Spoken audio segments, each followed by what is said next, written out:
Welcome to episode 6 of season 5 of Whole Lot of Wolves.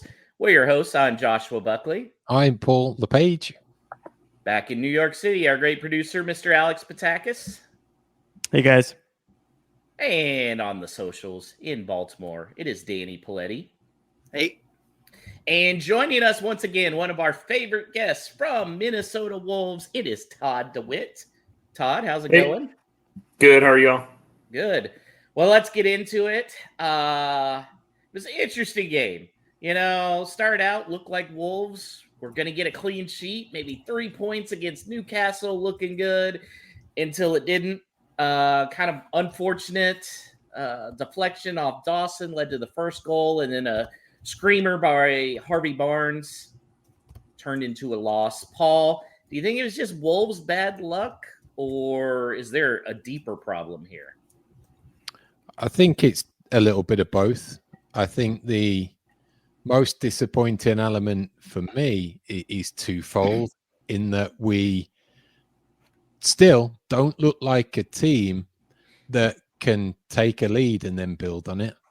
And then conversely, we don't seem like a team that can take a lead and go backs to the wall and defend it and play it out for a gritty 1-0 backs against the wall win. So that's the two disappointing things for me. Were we unlucky? Yeah, to a certain extent. Certainly the first goal, 9 times out of 10, that's going in any other place. The second goal, not so much. That little shit's got form in doing that against us. So it was just very, very poorly executed in the build-up and letting that play out. So that was disappointing. But really, for me, it comes down to that we didn't play bad. Probably a draw was a fair result. But if we'd have just managed to kick on in that second half and get a second early-ish, we could have closed it out quite comfortably and maybe got on and made it 3. The chance creation was good. I thought Strand Larsen had a good game for what was expected of him. That was positive. The creativity from the side that they put out, where you're looking and you're really thinking, well, where's that difference maker? Is it just going to be attritional in the midfield, and we're going to be looking for opportunities from set pieces or some width down the flanks from the fullbacks? We're still able to create with the setup, which I think bodes well. But putting it all together, you got to be disappointed, I think, that they weren't able to come away from that game with at least a point. What do you think, Todd? Unlucky or deep problems?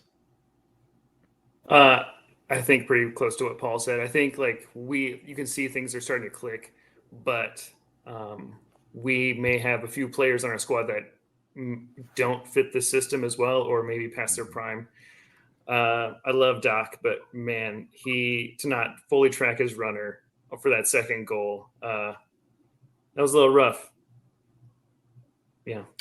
Yeah, and speaking of Doherty, Gary O'Neill didn't call him out specifically, but he did say a costly mistake led to that second half goal. So we had a question from Drew Breyer from No Stupid Questions, right, Alex? That's right. Drew Breyer, one-time guest of the show and a friend of show. Do we think that we will see Pedro Lima start to appear in Premier League matches soon? Gotta, right, Danny?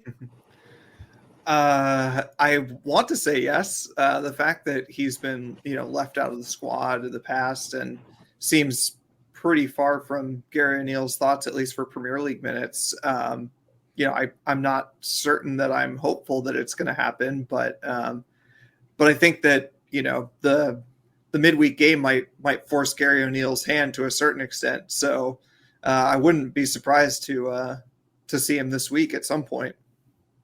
Yeah, Paul, I think he starts the midweek game, but at some point here, he's got to take Doc's spot on the bench, right? I'd just rather him get a chance. That if he makes that mistake, you can put it down to him being neutral league, young, learning, all of that stuff. When Doherty's exposed the way he was, he's not getting any better. He should be knowing in the build up to that was what he was gonna try and pull off. So I'd much rather blood him. I'd much rather get those fresh legs on. Even like with the game, you had the opportunity just to go way more attacking, even when we're 2-1 down, and that could have been from the back as well. Like Rodrigo Gomez, he could have come on and played right back and had an attacking mindset, that you've got the other players in place, that you're going to keep two at the back, and he could have come on in that right back berth and just bombed on and try to be the difference maker that way. If you're 2-1 down, what's the difference if it's 2-1 or 3-1 at that point? So it's those little things that start to have you questioning. And I think even to that extent, it's like they did a good job in the first half, and then Eddie Howe comes out in the second and makes some pretty sweeping changes for their side. Now, O'Neill probably was pretty comfortable at that point, thinking, okay, they made those 3 changes, but we're still in the game, we're still leading, we're still carving opportunities. This is where I think you need to play that game a little more strategically and try and build on what they'd got at that point. Now, that to me is not going defensive. That would have been bringing the likes of Forbes on to try and stretch it a little, that you've got the impetus, try and build on it. Don't go ultra defensive trying to hang on to that lead, because they've got weapons that they've brought on. They're looking to exploit. They've got more that could come. I think we missed a trick yesterday in not building on that lead and going for it a bit more. You mentioned Forbes. Have you guys seen the Underworld movies? Yeah. He has. Forbes' look when he got mad at the referee, it reminded, you know what I'm saying, Danny? It reminded me of the main vampire's werewolf's main henchman. Like, he just had that look, and I was like, that is a mean guy that you don't want to piss off in the middle of the street. So what do you think, Danny? You think I'm right on with that? I'm trying to cast my mind back to watching Underworld. Which is actually that guy, a little movie trivia here. He is actually the one who came up with it and wrote it. And he's like a molecular biologist, which you would never realize by looking at him. But I don't know. It was just, a little off topic. So one thing that we did get to see was Andre's start. And whoa, what a start it was. He completed 100% of his passes, 100% of long passes, 4 duels won. His 40 passes was the most without misplacing a single one on record since 2003 and 4 by a player on their first Premier League start. Danny, I mean, it was a beaut to watch, wasn't it?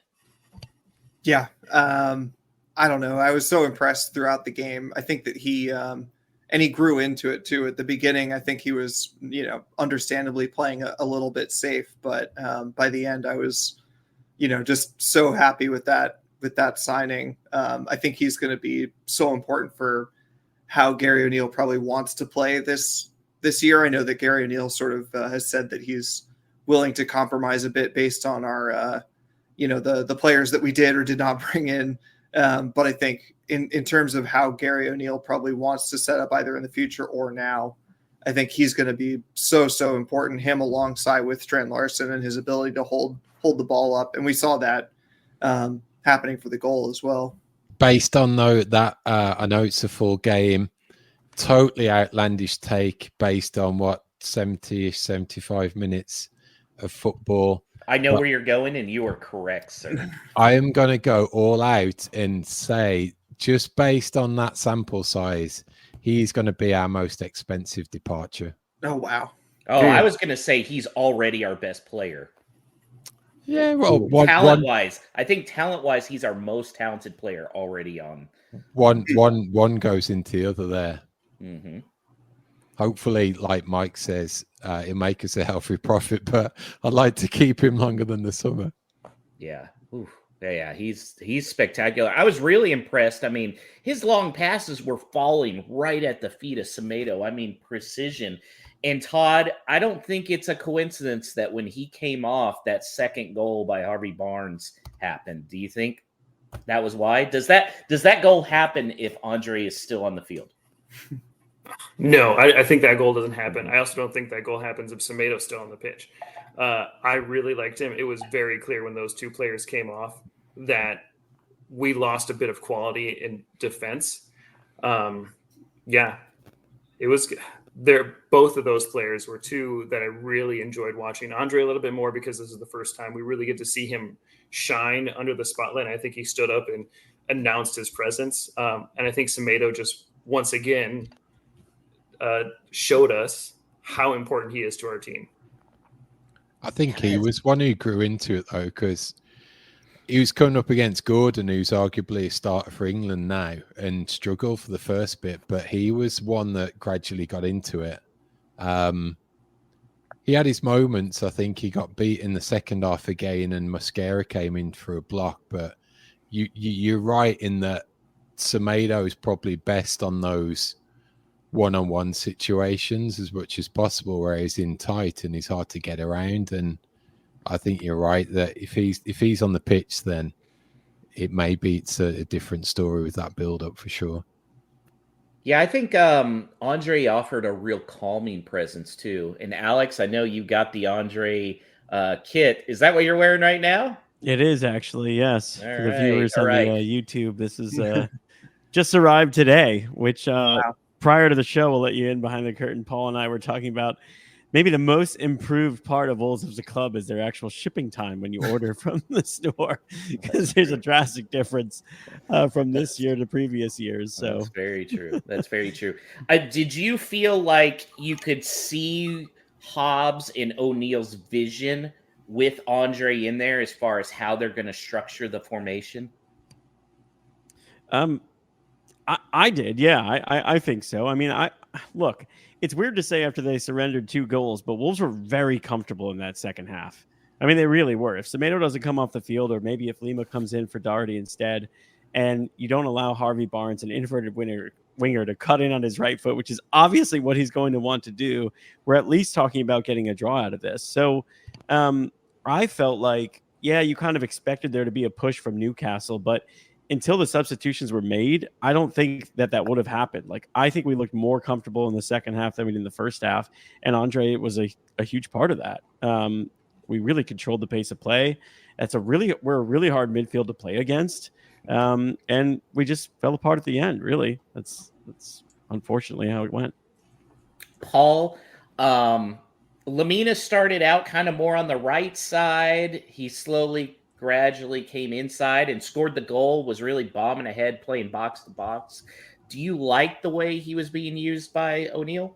Well, just based on that goal example, the 2 players in the box were your central midfielders, which were, if Gomez wasn't slotting it away, which he could have easily done, it was Lamina in the back stick to put it in. So that's ideal for a move like that if your forward's crafting it and he's working and he's putting the ball across, that you've got at least 1, 2 to come in on the back of it. So creativity wise, I think it was an excellently constructed goal and exactly what he's looking to get out of that team if you do play a 4-3-3. And I think within it, just you have got some flexibility now, which we didn't have before, that there's a number of players that can come in and take a spot in that midfield 3. Doyle can come in, Bellegarde can play there. There's some variation, there's some options, because it's going to be a long season. All 3 of them are going to pick up bookings. So we're playing that we're playing versus suspensions and injuries and niggles and back-to-back games and everything. So I think they're really well suited to hopefully bedding in a 4-3-3, creating chances from it, hopefully kicking on. Todd, what do you think of the formation? Do you think, what changes would you make as far as either personnel or maybe just the formation in general? I don't know if I'd make any for that starting 11 or change the formation. I think we've seen it start to click over the last, especially this week. Like we've said, they've looked pretty comfortable. It was just kind of a little bit of bad luck that first goal went in on Sunday. Could have done better here and there. So it's getting close. I think the only thing I would change was who Gary brings on as a sub. I think our subs, we have talent in a lot of areas, but I don't think that necessarily Wang or Doc they're just not clicking right now. There's something off about their game, and especially going forward. Yeah, I'm not sure if Huang really fits in with this style, unless, like Paul mentioned in our group chat, maybe in the number 9 spot as the backup. I don't know. Okay, guys, it's time to look at the Mascara Squeezy Bum-O-meter. Paul, where are you at? What was the level of squeeze again? It's 1 to 10. 10 being the highest, like, butt squeeze. And that's bad. I just want to be sure. Bad. Yeah, that's bad. That is okay. You can't even get out a fart. Okay, I'm just doing the squeaky bum time and making sure I'm comparing apples to apples. So I think it's gone up to like a 6.5. 6.5. Todd? I'm at a 5. Okay. Just, out of 5. I think there's enough there that is encouraging. Yeah, there's little things here and there that we can do better, but I have faith in Gary and the starting 11 that we can get there. Okay. Danny? Yeah, I'd go 5 as well, right in the middle. Like Todd said, there's a lot of positives in our first few games. But on the other side of it, I do think that realistically, and this is the part that, worries me, is just that, there are plenty of managers that have lots of positives going for them and an unfavorable schedule and stuff that's out of their control, but who nonetheless end up having to take the heat for it. So that's why it's right in the middle. Alex? Yeah, I'm at a 5 as well, consistent with what everybody else has said. We always knew this stretch was going to be really tough to start the year, so I'm being patient. I'll go ahead and say a 4 just to be different. I'm not worried. And now I'm going to address these clowns that are calling for Gary O'Neill's job. Alex, give me the spotlight on this. Come on, give it to me once. Y'all are out of your minds if you are trying to get Gary O'Neill fired already. Okay, I get it. 1 win in 15. Guess what? We were down our 5 best players at the end of last year. Okay, we can't consider that as part of the agenda. We knew this was going to be a tough schedule. We probably got a couple other games coming up. We're not going to get any points. November, December. Those are the times where we judge O'Neill. He's still trying to figure out the formation. He just got a brand new guy in Andre who is going to be a legit stud, but how do you use him? Okay, can he make it so they can run a back 4?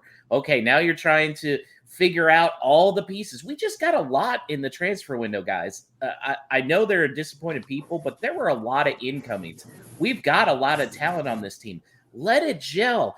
And if they got rid of O'Neill, number one, they're not going to do it because Jeff Shee is cheap and they just gave him a contract extension. No way they do that. Only way it happens is if they are in last place at the end of December.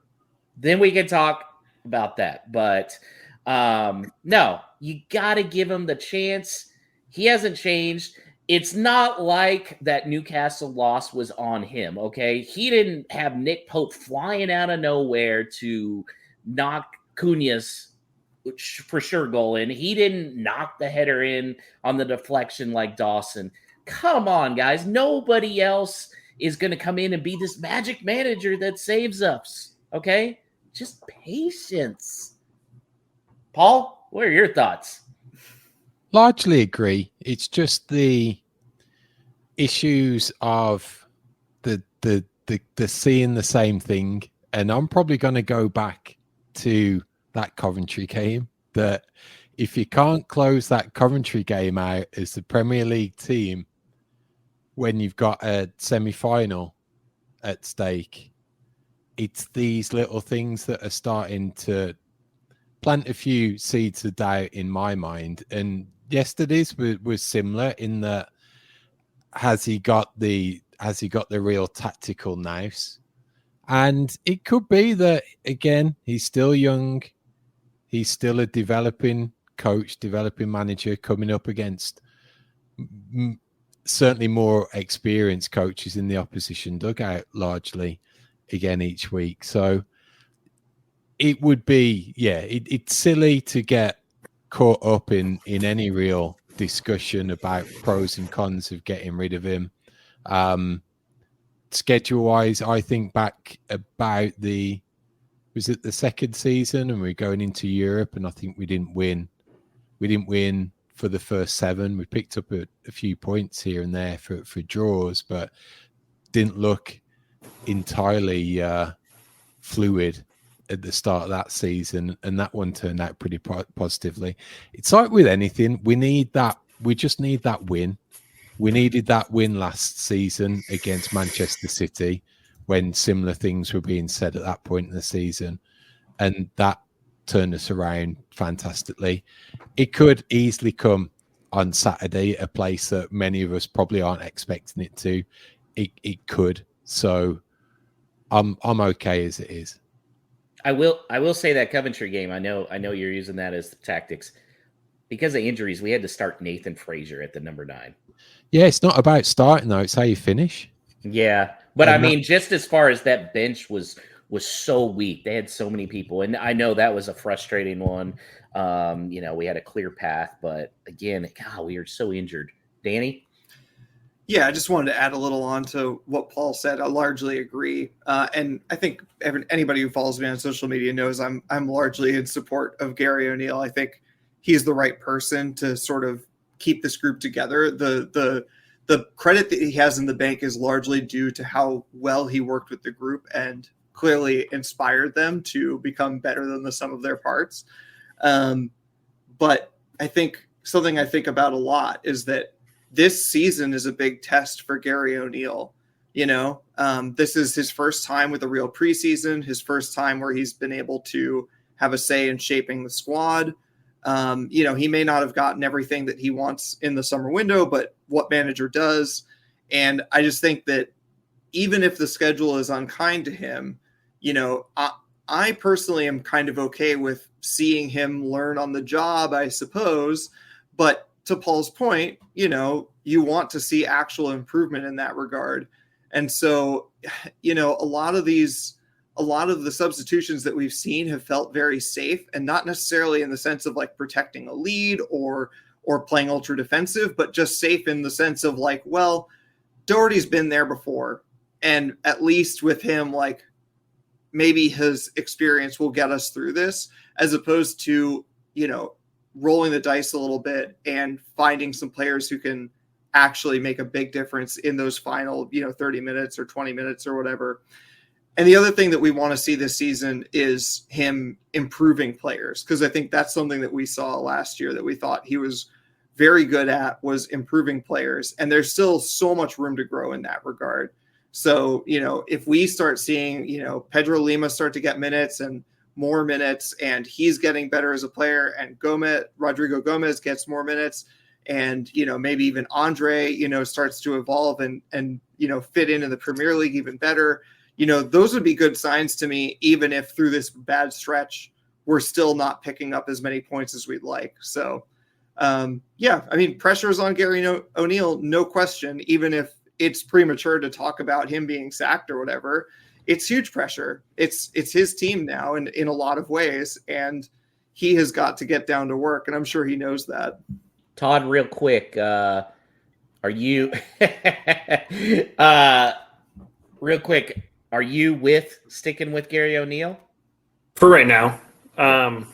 But I think if it gets to, I don't want to wait till November, December to really start putting points on the board. I think if we don't have, if by mid-October, if we don't have substantive points and making a case for ourselves that, hey, we are better than the bottom 3 or 4, which I don't know if we can based on results right now, then I think real questions need to be asked of Gary O'Neill. And if he is the one that can essentially save our season.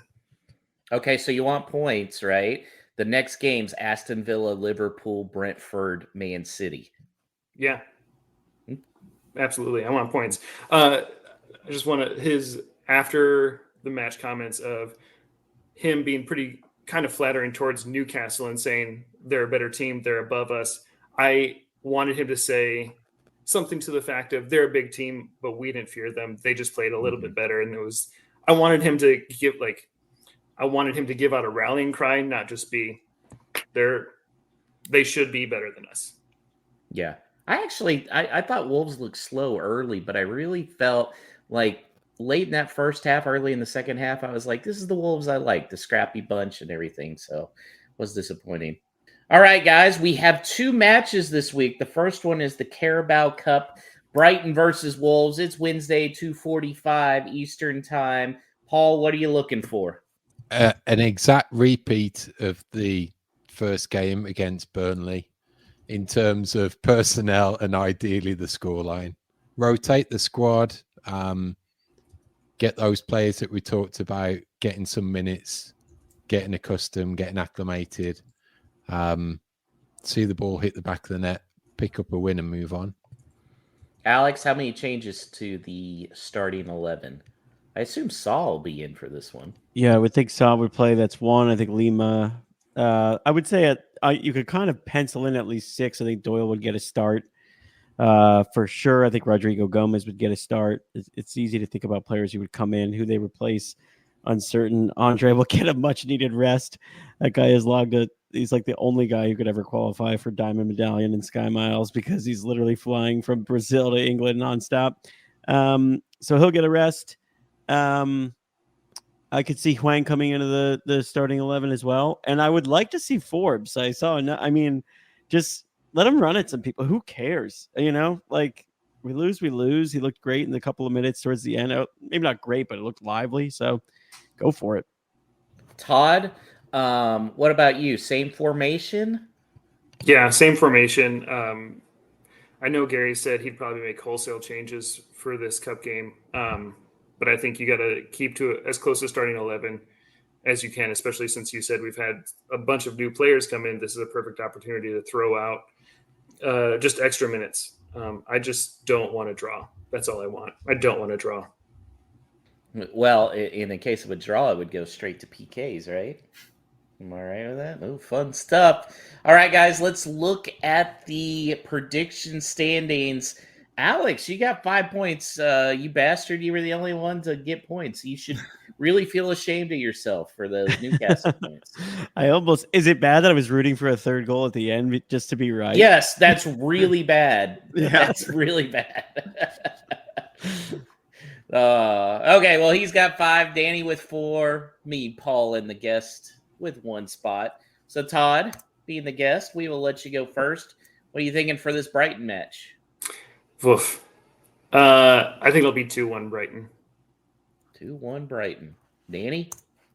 I'm going to go with the part of my gut that fears the worst. And to me, the worst is 1-1, and we go out on PKs. Okay. Alex? Yeah, that's what I was going to say too. Maybe 2-2. I don't know. I'll go 2-2 draw just for the sake of being different and hoping to be entertained. And actually, you know what? How about winning on PKs with a Jose Sa redemption arc already? Oh, I love it. Is that good for the discourse or bad for the discourse? I really don't know. It stirs the pot, which is really what I'm here for at this point. It gives us content. That's for sure. Paul? I'm going to go Brighton and Hove Albion. I hate saying that word. 0 Wolverhampton Wanderers 2. Okay. 2 goals again by Geddes. I forgot about Geddes. Okay. I'm going to say, I like 1-1. I think it's like Danny. 1-1 losing the shootout. That's what I'm going with, unfortunately. Okay, now we got the big matchup on Saturday. Against Villa, games at 10 Eastern, 9 a.m. Central. Paul, it's a big one, and really, man, we need some points. We do, and it's a derby, and a lot of strange things can happen in a derby. So you got that to factor into it as well. That to a certain extent, form goes out the window a little, and hopefully that's the case. Hopefully we're looked at as being someone who they can turn us over pretty easily, like they did last season at Villa Park. So hopefully they take us for granted. This form clicks in a little better, and we pull off a surprise. Danny, you have a quick little scouting report for us? Yeah, I mean, I won't go too deep because I think everybody kind of knows what to expect from Villa these days. They've had a pretty settled squad through last season.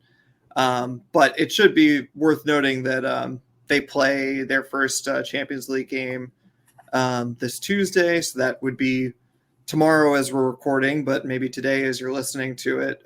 And I was looking at their schedule. I'll be honest, I don't really understand the new Champions League format. It seems crazy to me.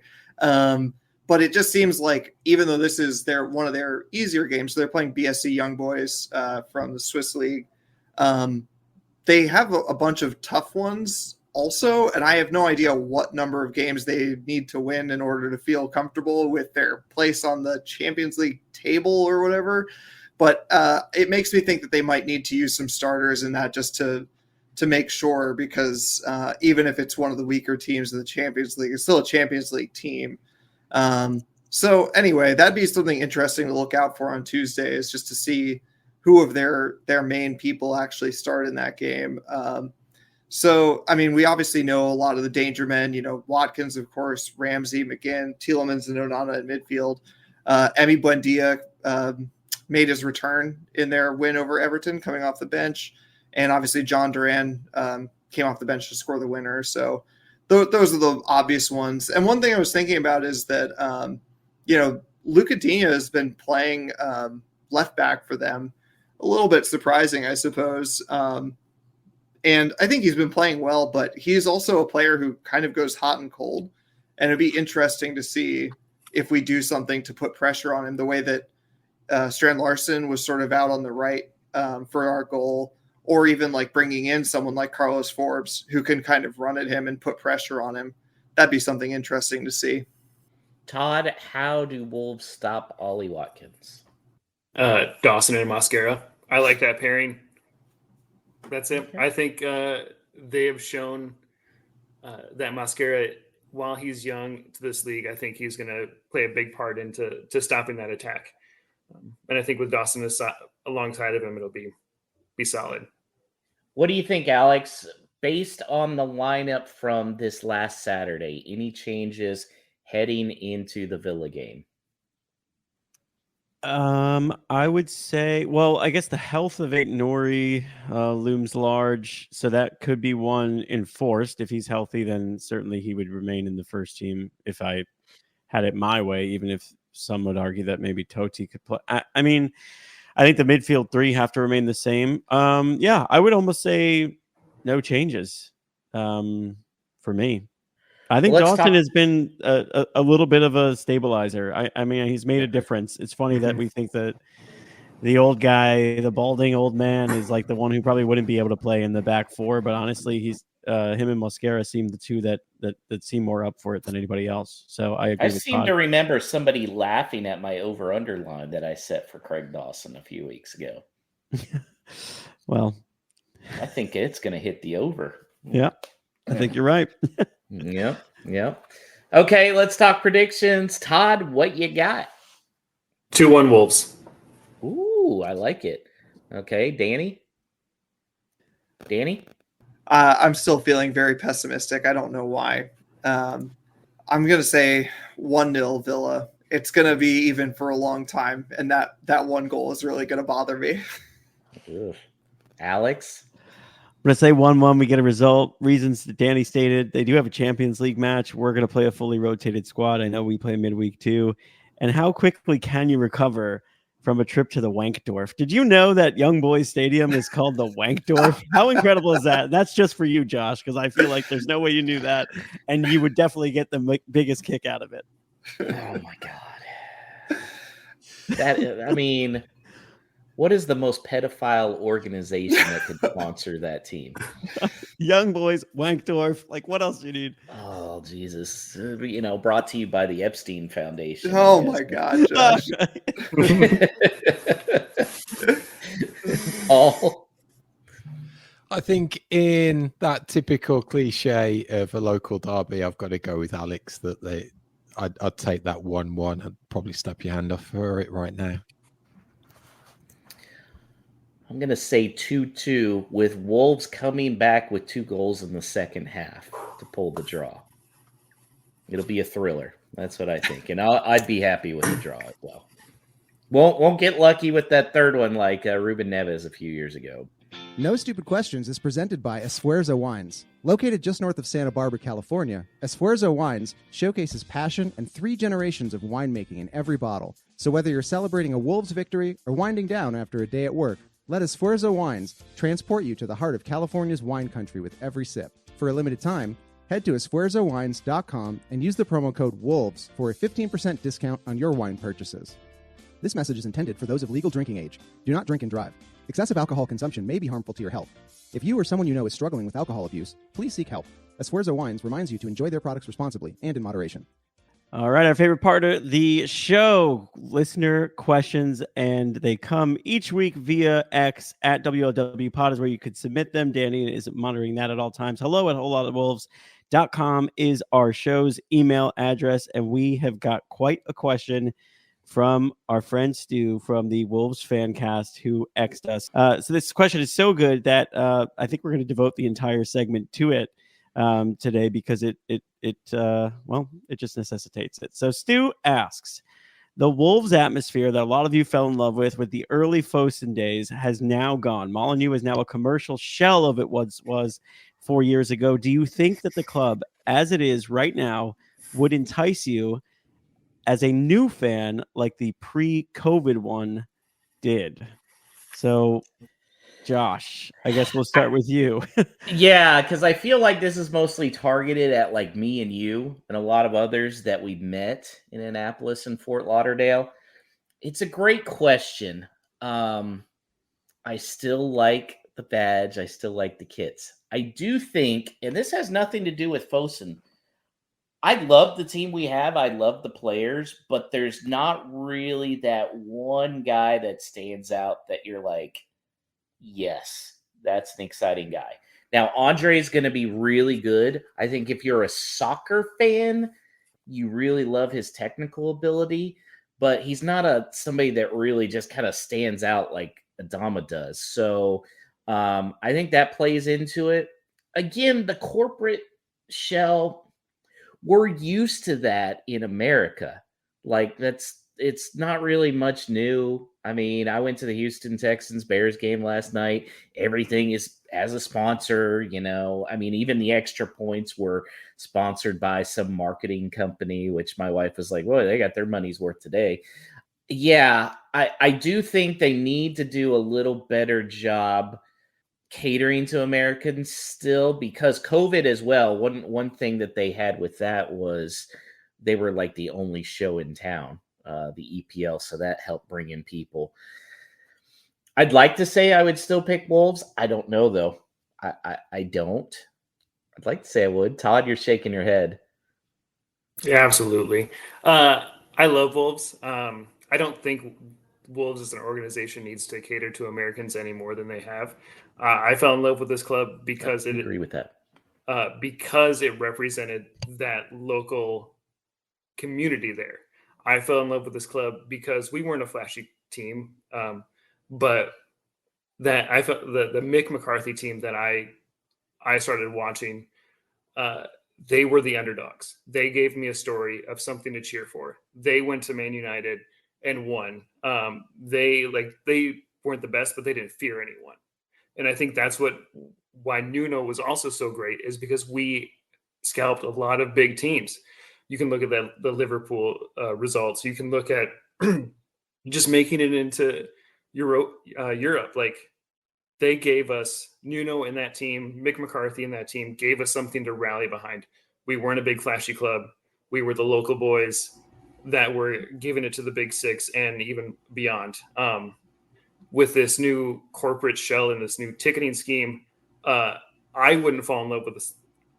I would have a hard time resonating with this club when I see videos of a second goal going in and there being empty seats in the South Bank. Like, that to me should be a big red flag to Jeff and everyone at that club that, hey, something is wrong.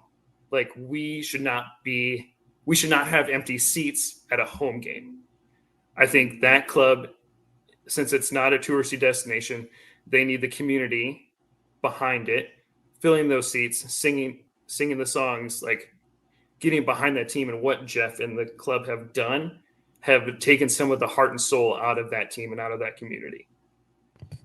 The crowd is definitely quieter this season, and I hate to say it. And Todd, you brought up a point. I don't think they need to cater to Americans. I agree with you there. But it is going to be kind of harder for Americans to latch on unless they start getting some of those crazy results that we were with knocking down the big clubs. Danny? Yeah, so I saw this one coming, and I wouldn't say I'm excited to talk about it, but it put me in the mind that I was asked to be on a couple different guests on a couple different podcasts last week that were more general about football, and people asking me how I became a Wolves fan. And so I'll just leave the longer rant for those. So, those will be coming out eventually, and you'll see them on my social media. But the Cliff Notes version is that, my strong feeling is that, people find their teams in so many different ways. But I think that if you're talking about American fans latching onto Wolves, something that I see is that, like Josh said, we're used to the sort of like corporate structure of American sports and feeling very disconnected from the organization that runs the team. We may still love the team, but the organization itself, you more just like kind of like the players or whatever. But the thing that Americans find when they look at, European soccer, the Premier League, wherever, and even, now as we're starting to see more lower league stuff being broadcast, like, is this real authenticity that comes with watching a local community support their team. And it seems like such a silly, like, small thing, but it is the thing that keeps you there. Stuff like the badge or a certain player who's like your nationality or whatever, those are things that catch your eye. But the stuff that keeps you there, that like makes you devoted to a team, are much more about like connecting to like what is a sports team? Like, what is the core of a sports team, if not the place that it is and the people who support it? Because who else is going to be there, in 10 years, in 20 years, in 50 years? I think Fosun have brought some of the best times for Wolves fans, but no one thinks that even if they, start to get better public sentiment, that they're going to be around for 50 years. That's just not how sports works. And so, I just think these kinds of things, just like Todd said, you have to have your stadium filled, especially when you're not a team that's in London or in a big city where you can just kind of count on people coming through. And if you raise ticket prices like this, you're going to end up with a much quieter ground, and one that just like, honestly, like even for the most shallow possible reason, doesn't look that great on TV. Like, to talk about like catering to Americans, if you want to cater to Americans, show us loud, passionate fans who like desperately want their team to win. And like the fans are supporting these players and this coach, despite, a tough fixture run and a lot of things against them, even, transfer strategy and Jeff Shee and whatever else we like to meme about. But it's like, you got to give people a reason to actually show up. And that kind of stuff just really bothers me. Like, I want to see people who desperately care about their team because it's the biggest thing in their lives, Alex?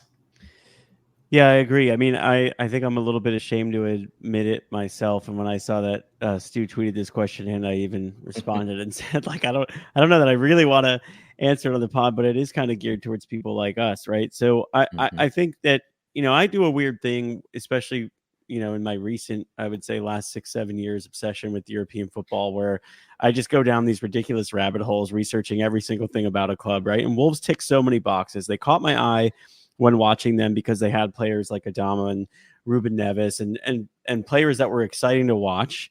And then when you dove into it, you were like, okay, this new investment, and in the grand scheme of things, like a huge Chinese conglomerate is a lesser of evils when we're talking about nation states owning clubs, and there being reasons to be morally conflicted when supporting a lot of clubs throughout the world, right? So I was like, okay, well, that's really cool. And then you look into a rabid fan base and a stadium that's a really hard environment for people to go to, and that's something that you can identify with, a chip on the shoulder, all of those different things.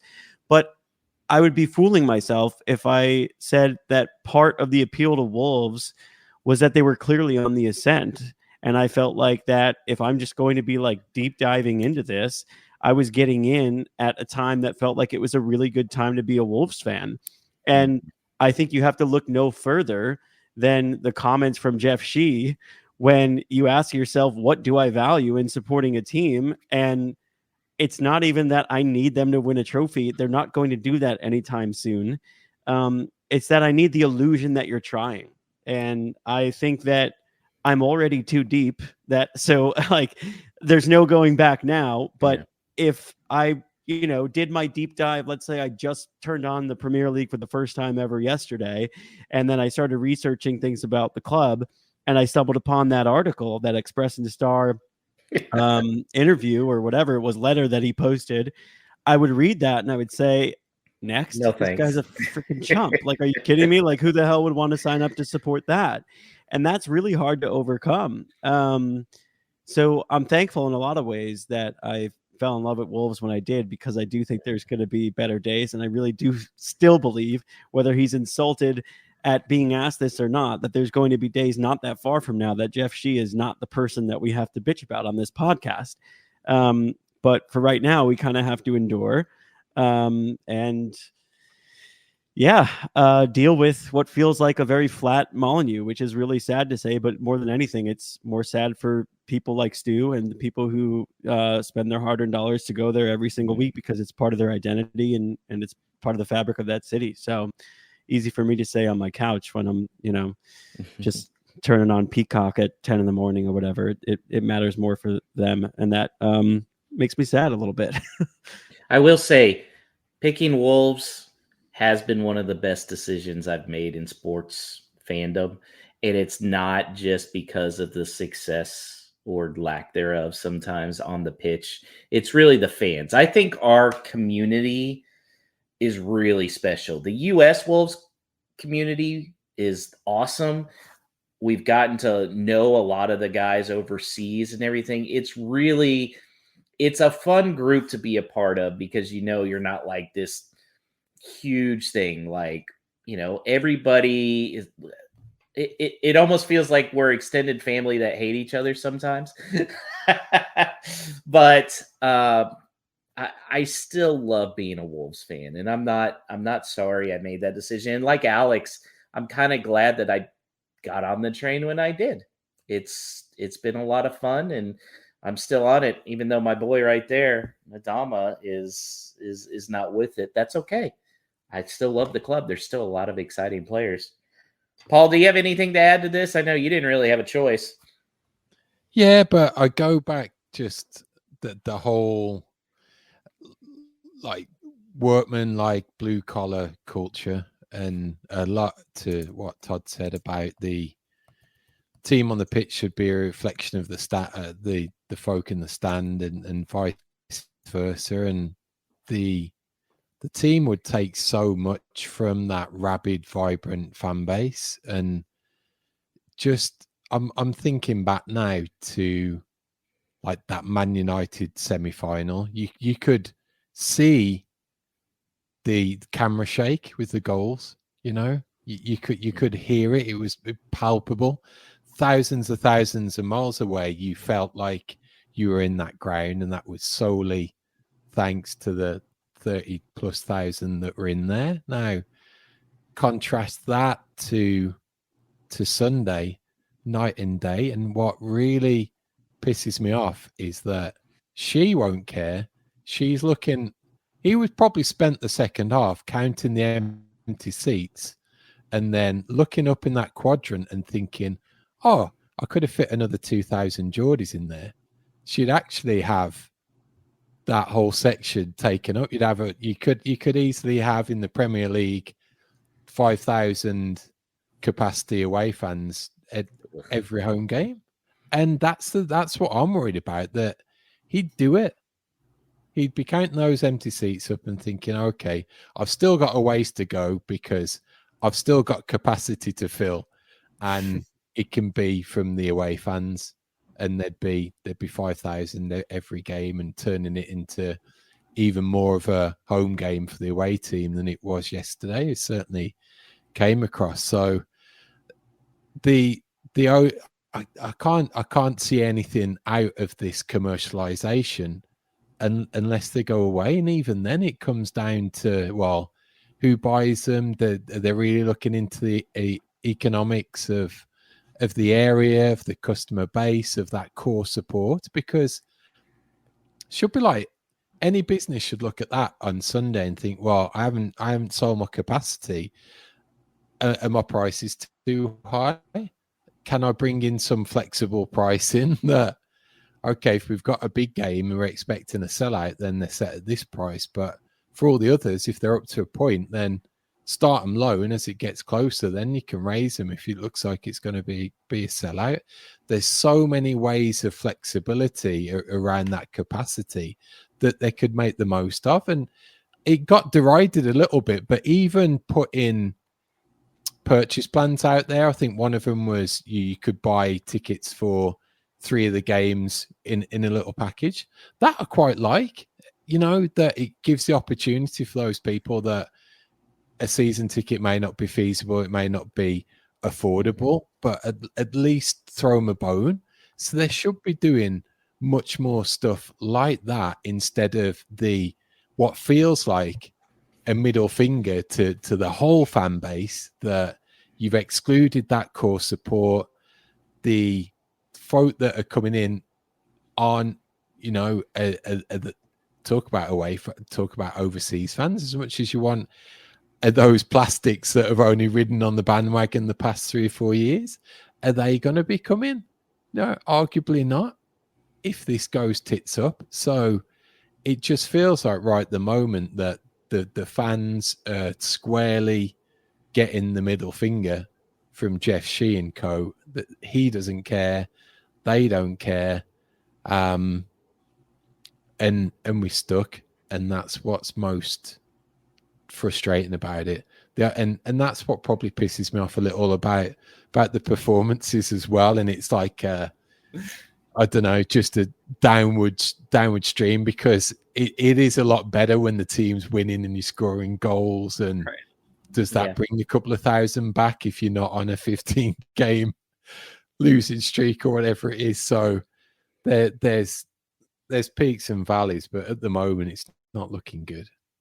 Yeah, I will say though too, even if Fosun sells at this point, nobody's buying a club and dropping ticket prices. The ticket prices, like where they're at now, that's where they're going to be.